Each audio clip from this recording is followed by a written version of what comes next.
জুমার খুতবা নিয়ে নতুন নির্দেশনা দিয়েছে সংযুক্ত আরব আমিরাত। এর আগে জুমার খুতবা ও নামাজ নিয়ে একই ধরনের নির্দেশনা দেয় সৌদি সরকার। সংযুক্ত আরব আমিরাতে গত কয়েকদিনে তাপমাত্রা 50 ডিগ্রি সেলসিয়াস ছাড়িয়েছে। তাপমাত্রা অসহনীয় পর্যায়ে পৌঁছানোর ফলে জুমার খুতবা ও নামাজ 10 মিনিটে শেষ করার নির্দেশনা দিয়েছে দেশটি। বৃহস্পতিবার খালিজ টাইমসের এক প্রতিবেদনে এ তথ্য জানানো হয়েছে।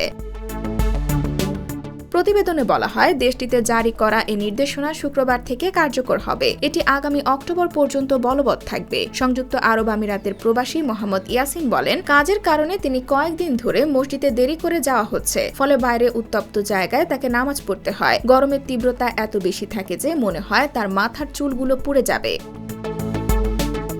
জুমার নামাজের খুতবা ইমামের ওপর ভিত্তি করে সময়ের তারতম্য হয়, তবে বেশিরভাগ ক্ষেত্রে এই খুতবা 10 থেকে 20 মিনিটের মধ্যে সমাপ্ত হয়ে যায়। সেই সময় আরও কমিয়ে আনার তাগাদা দেওয়া হয়েছে, কারণ শুক্রবারের মসজিদগুলোতে মুসল্লিদের ভিড় বেশি থাকে। তাই অনেক সময় রাস্তায় রোদে দাঁড়িয়েও নামাজ পড়তে হয়। অনেকে অসুস্থ হয়ে পড়েন, আবার হিট স্ট্রোকে মৃত্যুও হতে পারে। এমন শঙ্কা থেকেই খুতবার সময়সীমা কমিয়ে আনার কথা বলা হয়েছে।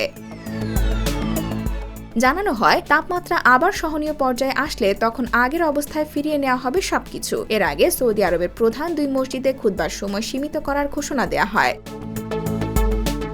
এবার হজে প্রায় 1,500 হজযাত্রীর মৃত্যু হয়েছে, যার অন্যতম কারণ হিসেবে উল্লেখ করা হচ্ছে তীব্র গরম। বলা হয়, সৌদিতে এই মৌসুমে তাপমাত্রা ছাড়িয়েছে 50 ডিগ্রি সেলসিয়াস, ফলে অনেকে নিয়ম অমান্য করে বাইরে বের হওয়ায় মৃতের সংখ্যা বেড়েছে।